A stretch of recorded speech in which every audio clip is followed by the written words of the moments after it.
Hello बालकों, आप लोगों का फिजिक्स बाय हेमंत सर में स्वागत है, वेलकम है। बेटा हम क्लास 10 की फिजिक्स पढ़ने वाले हैं हम लोग, ठीक है। और क्लास 10 के फिजिक्स में पहला चैप्टर जो आपका है प्रकाश का परावर्तन है। प्रकाश के परावर्तन का मैंने 2 लेक्चर पढ़ा रखा है। आज के दिन मैं लेक्चर नंबर 03 पढ़ने वाला हूँ। लेक्चर नंबर कितना पढ़ने वाला हूँ? 03 आज पढ़ने वाला हूँ। तो इसमें हम लोग पढ़ेंगे, जैसे लेक्चर 1 में हम लोग पढ़ चुके हैं प्रकाश और प्रकाश के गुण पढ़ चुके हैं। लेक्चर 2 में हम प्रकाश किरण पुंज पढ़ चुके हैं और प्रदीप्त तथा अदीप्त वस्तु हम लोग पढ़ चुके हैं। अब लेक्चर नंबर 3 में बेटा हम लोग पढ़ने वाले हैं प्रकाश का परावर्तन। क्या पढ़ने वाले हैं? प्रकाश का परावर्तन। तो बेटा प्रकाश का परावर्तन, ये चैप्टर का नाम भी है प्रकाश का परावर्तन। तो ये आपके लिए इंपॉर्टेंट भी है। तो प्रकाश का परावर्तन का मतलब क्या होता है? ऐसा देखा गया है कि जब प्रकाश की किरण किसी चिकने पृष्ठ, जैसे ये हम इस तरफ कलई हम लोग कर रहे हैं, इसको घेर रहे हैं कलई करके कि प्रकाश की किरण आए तो इस पार से इस पार न जाए, ठीक, इस पार से इस पार न जाए, इसलिए ये वाली व्यवस्था हम लोग अपनाए हैं, ठीक। तो प्रकाश का परावर्तन का मतलब होता है परावर्तन।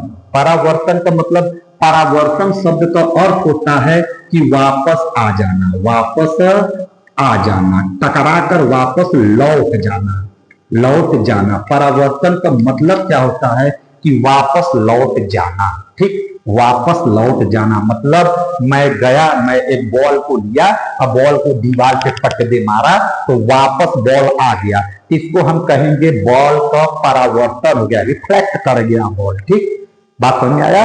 तो इसी प्रकार से हम अगर किसी गेंद को, मतलब इसी प्रकार से अगर प्रकाश की किरण को हम किसी चिकने पृष्ठ पर फेंकते हैं तो वो जैसे बॉल टकरा कर, जैसे तुम्हारा क्या एक दीवार है, ये मान लो दीवार है, इस पर बॉल को आपने मारा तो ये रिटर्न इस तरीके से बॉल वापस रिटर्न आ जाता है। तो हम कहेंगे ये गेंद का परावर्तन हो गया, जाना वापस आ जाना गेंद का परावर्तन है। सेम लॉजिक हम लोग अपनाते हैं कि जब हम किसी भी प्रकाश स्रोत मेरे पास है, जैसे यहाँ पर टार्च आप ले लो, चाहे सन का लाइट ले लो, कुछ भी ले लो, लेकिन प्रकाश जो उत्सर्जन कर सकता है, तो जब उस प्रकाश की किरण को हम लोग किसी चिकने पृष्ठ पर किसी चिकने पृष्ठ पर, चिकने पृष्ठ को हम लोग कहते हैं परावर्तक पृष्ठ भी कह देते हैं, परावर्तक पृष्ठ। ये देखा गया बेटा कि जब प्रकाश की किरण को किसी चिकने पृष्ठ पर डाला जाता है तो वह टकरा कर वापस उसी माध्यम में लौट जाता है। माध्यम मीन्स जिस तरफ से आया है उसी में वापस लौट जाता है, उसी माध्यम में लौट जाता है। माध्यम आपको बताया जाएगा क्या होता है। जैसे हवा में अगर पढ़ रहे हो तो हवा माध्यम है, पानी में ये घटना घटा रहे तो पानी माध्यम हो जाएगा, कांच में ये घटना घट रही है तो कांच माध्यम हो जाएगा। बात समझ आया? तो प्रकाश का परावर्तन क्या होता है? फिर से आते हैं, परावर्तन का मतलब होता है वापस लौट जाना। किसका वापस लौट जाना? तो प्रकाश के किरण का वापस लौट जाना। तो प्रकाश के किरणों का वापस लौट जाने की जो घटना होती है उसी को हम प्रकाश का परावर्तन कहते हैं। अब वापस कैसे लौटेगी यही बात पढ़ना है। तो हम लोगों ने क्या देखा कि जब प्रकाश की किरण ये चिकना पृष्ठ है, इस वाले को हम लोग कहेंगे चिकना पृष्ठ। इस चिकने पृष्ठ को परावर्तक पृष्ठ कहते हैं। क्या हम लोगों ने देखा लैब में कि जब प्रकाश की किरण किसी चिकने पृष्ठ पर पड़ती है तो वापस उसी माध्यम में लौट जाती है। इस घटना को प्रकाश का परावर्तन कहते हैं। चलो समझ में आ गया होगा मेरे हिसाब से आप लोगों को। जैसे आप घर में आप शीशा ले लो और शीशा पर टार्च आप जलाओ, जो आप मुहुआ जो शीशा से मुहुआ मेकअप करने के लिए देखते हो, मुहुआ सजाने के लिए, वह वाला शीशा ले लो आप, वह वाला शीशा लेकर उस पर क्या कर दो, टार्च जलाओगे तो प्रकाश की किरण रिफ्लेक्ट होकर इधर उधर भागने लगती है, ठीक। तो इसी घटना को हम प्रकाश का परावर्तन कहते। चलो इन्वर्टेड कॉमा में आप इसका परिभाषा आप अपनी भाषा में क्या लिखोगे? जब प्रकाश की किरण किसी चिकने पृष्ठ से टकरा कर वापस उसी माध्यम में लौट जाती है तो इस घटना को प्रकाश का परावर्तन कहते हैं। तो इस घटना को प्रकाश का परावर्तन कहते हैं। ठीक, ये परावर्तन हो गया। अब आप हेडिंग लिखोगे प्रकाश के परावर्तन से संबंधित कुछ परिभाषाएं। प्रकाश के लिखो, प्रकाश के परावर्तन से संबंधित कुछ परिभाषाएं, कुछ परिभाषाएं, प्रकाश के परावर्तन से संबंधित कुछ परिभाषाएं। तो जिसमें से हम आपको प्रकाश का परावर्तन बालक पढ़ा दिए हैं। अब प्रकाश के परावर्तन से संबंधित कुछ परिभाषा हम लोगों को पढ़ना है। जैसे हम ये ले लेते हैं, इस तरफ हम इसको रोक देते हैं कि प्रकाश की किरण इस पार से इस पार न आ पाए। ये हमने एक ग्लास को लिया है, ठीक, इस पार से इस पार न आए, इसलिए इसको कलई कर दिया गया है, टेंट लगा दिया गया। हम मान लेते हैं यहाँ पर एक मैंने टार्च जलाया है, चाहे सूर्य है, ये क्या, इसको सोर्स बोलेंगे, प्रकाश स्रोत इसको बोलते हैं।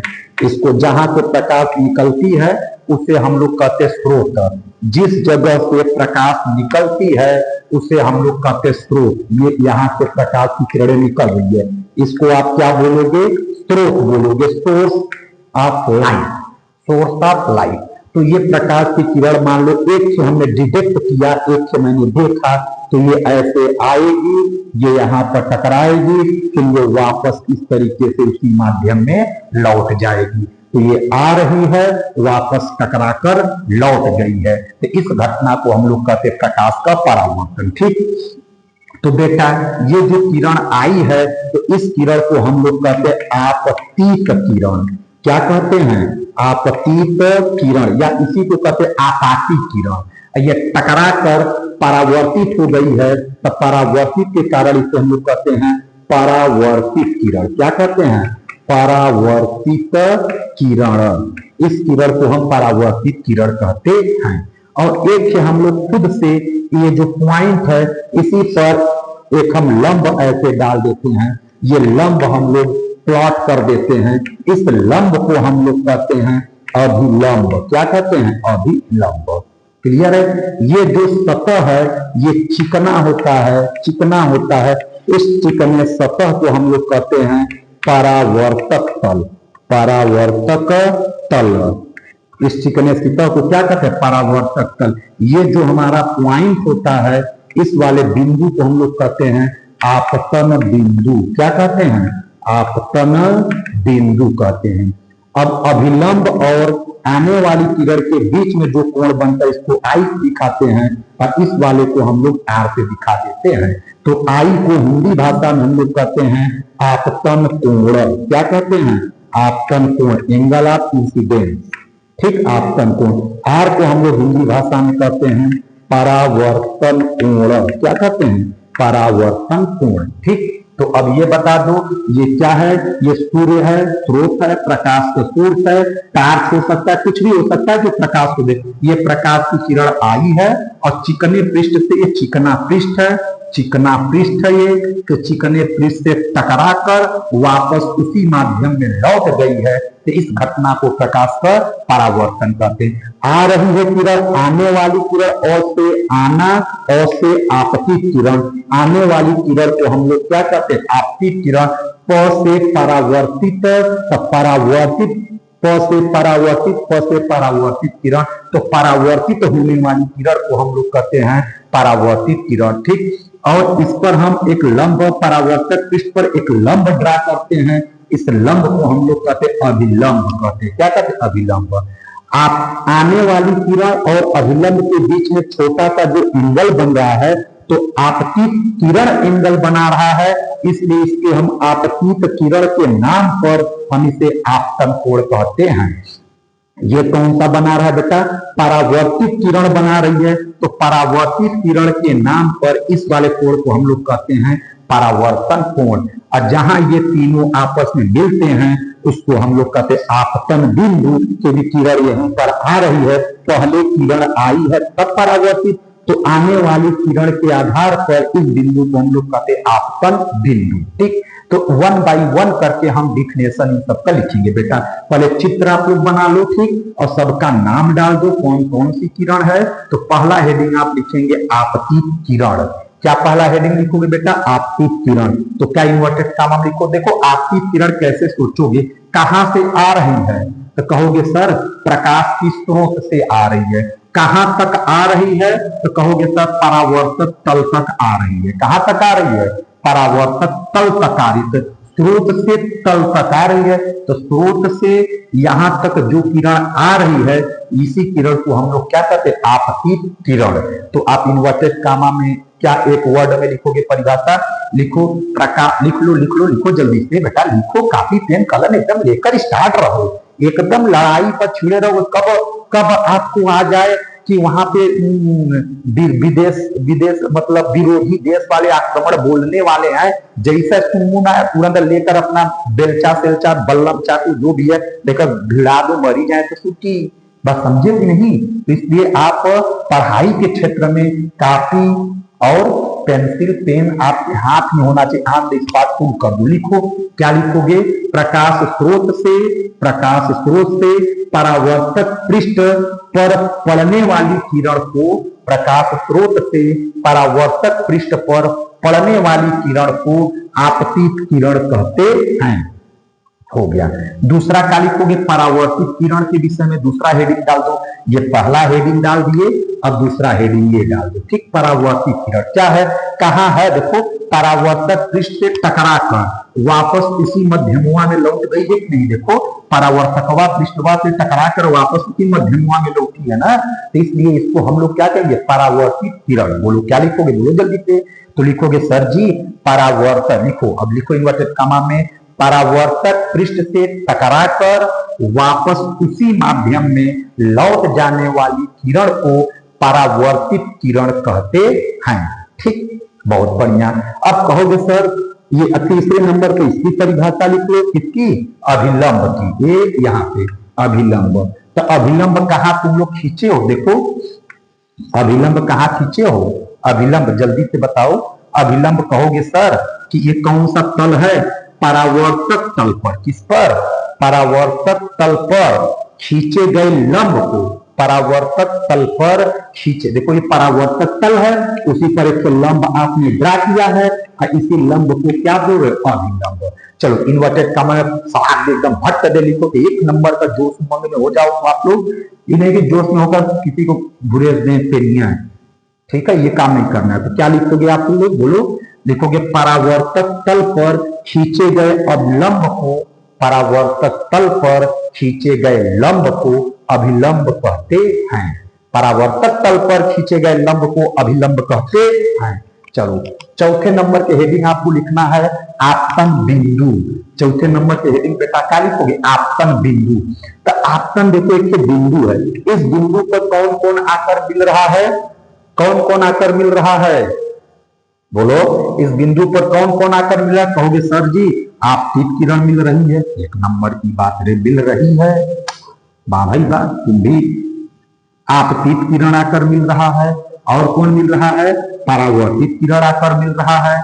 और कौन मिल रहा है? अभिलंब मिल रहा है। तो ये तीनों मिल रहे हैं। तो इन तीनों, गंगा यमुना सरस्वती, तो इन तीनों का जो संगम हुआ उसी को क्या कहोगे? आपतन बिंदु। चलो क्या डिफिनेशन लिखोगे कि किस जगह पर है? परावर्तक पृष्ठ पर है कि परावर्तक पृष्ठ के ऊपर? परावर्तक पृष्ठ पर है। ठीक, तो क्या लिखोगे? परावर्तक पृष्ठ पर स्थित वह बिंदु। बोलो क्या लिखोगे? फिर से बोलो, परावर्तक पृष्ठ पर स्थित वह बिंदु जहां कौन कौन? बोलो कौन कौन? जहां आपतित किरण और कौन भाई? परावर्तित किरण और कौन? अभिलंब, तीनों मिलते हैं, आपतन बिंदु कहलाता है। फिर से लिखो, फिर से सुन लो एक बार, क्या लिखोगे? परावर्तक पृष्ठ पर स्थित वह बिंदु जहां आपतित किरण कामा परावर्तित किरण तथा अभिलंब तीनों मिलते हैं, आपतन बिंदु कहलाता है। ठीक, कहोगे सर बहुत बढ़िया, मजा आ गया पढ़ने में, एक नंबर का पढ़ा रहे हो सर, पढ़ाइए। अब इसके विषय में बताओ, आई के विषय में। तो अब आप चौथी हेडिंग हो गया, पांचवी हेडिंग किसके विषय में लिखोगे? पांचवी हेडिंग आई के विषय में। आपतन कोण हेडिंग क्या लिखोगे? आपतन कोण। तो आपतन कोण, अब ध्यान से तुम आंख से देखो, आंख का इस्तेमाल करो। आपतन कोण केकरा केकरा बीच में है, किसके किसके बीच में, केकरा केकरा के बीच में है। तो कहोगे सर आपतित किरण के बीच, आपतित किरण और किसके बीच में बोलो, कहोगे सर अभिलंब, किसके किसके बीच में बेटा, आपतित किरण और अभिलंब के बीच में ये बन रहा है। तो परिभाषा बना दो, क्या बनाओगे, आपतित किरण और अभिलंब के बीच बने कोण को आपतन कोण कहते हैं। फिर से बोलो, क्या लिखोगे बेटा, आपतित किरण और अभिलंब के बीच बने कोण को आपतन कोण ब्रैकेट में आई कहते हैं। ओ अब 6 नंबर पर आ जाओ, किसके विषय में परिभाषा लिखना है, किसके विषय में बोलो, आर के विषय में, किसके विषय में, आर के विषय में। तो इसका हिंदी में क्या नाम है, कहोगे सर परावर्तन कोण नाम है। अभी तो आप कुछ समय पहले आपने बताया था हिंदी कि सर आर को परावर्तन कोण कहते, फिर आप पूछ रहे हो क्या है ये, मजाक करके रखे हो, नहीं मजाक करके नहीं रखे बेटा, ये गुस्साओ मत, ये कौन सा कोण है, परावर्तन कोण। अब ये बताओ किसके किसके बीच में, कहोगे सर जैसे आपतित किरण अभिलंब के बीच बना तो आपतन कोण था, वैसे बता दो परावर्तित किरण और अभिलंब के बीच बने कोण को परावर्तन कोण कहते हैं। चलो इन्वर्टेड कामा में क्या आप लिखोगे, सर जी परावर्तित किरण और अभिलंब के बीच बने कोण को परावर्तन कोण कहते हैं। तो 6 डिफिनेशन आपको मैंने बता दिया। अब 7वां डिफिनेशन में बताने वाला हूं परावर्तक तल।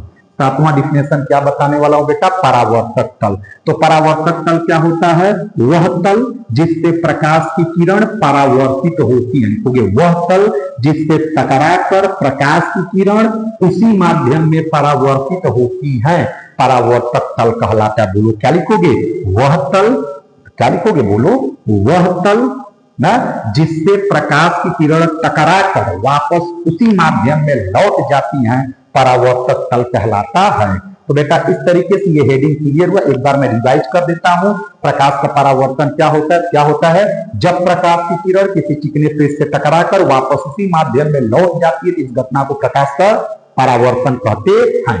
कन्फर्म हो। आपतित किरण क्या होती है, स्रोत से, प्रकाश स्रोत से परावर्तक पृष्ठ पर पड़ने वाली किरण को आपतित किरण कहते हैं। परावर्तक तल से टकराकर वापस उसी माध्यम में लौट जाने वाली किरण को परावर्तित किरण कहते हैं। ठीक। अभिलंब क्या होता है, परावर्तक तल पर खींचे गए लंब को, परावर्तक तल पर खींचे गए लंब को अभिलंब कहते हैं। बोलो, परावर्तक तल पर खींचे गए लंब को अभिलंब कहते हैं। ठीक। आपतन कोण क्या होता है, आपतित किरण और अभिलंब के बीच बने कोण को आपतन कोण कहते हैं। परावर्तित किरण और अभिलंब के बीच बने कोण को परावर्तन कोण स्मॉल आर कहते हैं। आपतन बिंदु क्या होता है, परावर्तक पृष्ठ पर स्थित वह बिंदु जहां आपतित किरण, परावर्तित किरण तथा अभिलंब तीनों मिलते हैं, आपतन बिंदु कहलाता है। परावर्तक तल क्या होता है बेटा, तो आपतित किरण यानी वह तल, मतलब वह तल जिससे प्रकाश की किरण टकराकर वापस उसी माध्यम में लौट जाती है, परावर्तक तल कहलाता है। तो इस तरीके से बालक ये वाली स्टोरी आप लोग का समाप्त हुआ। तो ये आपने प्रकाश का परावर्तन आप पढ़ लिए। इसमें सबसे इंपॉर्टेंट जो हेडिंग होता है नेक्स्ट है परावर्तन के नियम। किसका नियम बेटा, परावर्तन के नियम। तो जो परावर्तन का नियम होता है ये 2013 के बोर्ड एग्जाम में आपसे पूछा गया है। कब पूछा गया बेटा, 2013 के बोर्ड एग्जाम में पूछा गया है। पर हम ईयर कंफर्म कर लेते हैं कब पूछा गया है। परावर्तन के नियम, हाँ 2013 बोर्ड एग्जाम में पूछा गया है। तब परावर्तन के नियम, तो परावर्तन में आना, टकरा कर जाना, तो इसके भी कितने नियम होते हैं, लिख लोगे। इसके परावर्तन के निम्न 2 नियम होते हैं। क्या लिखोगे, परावर्तन के निम्न 2 नियम होते हैं। वो 2 नियम कौन कौन सा बेटा, तो ये मान लो तुम ऐसे सपोज कर लो ये तुम्हारा एक परावर्तक तल है।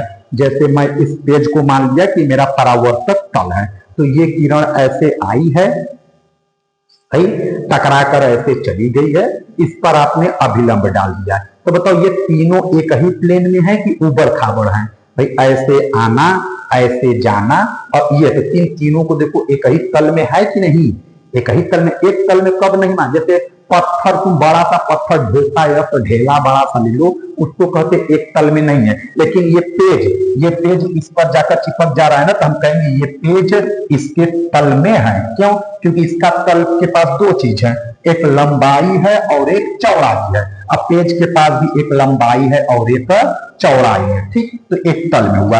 लेकिन ये जो चार्ट का ये जो है ये चौक का जो डब्बा है ये एक तल में नहीं है, क्योंकि इसके पास लंबाई भी है और चौड़ाई भी है और ऊंचाई भी है, तो ये एक तल में नहीं है, ठीक। तो अब बताओ किरण, बताओ आने वाली किरण, जाने वाली किरण, अभिलंब, ये तीनों कैसे हैं?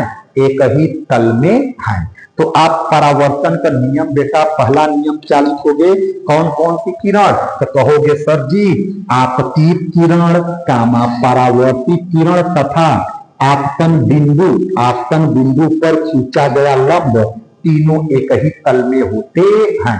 फिर से बोलो क्या लिखोगे? आपतित किरण, कामा परावर्तित किरण तथा कौन सा बिंदु है?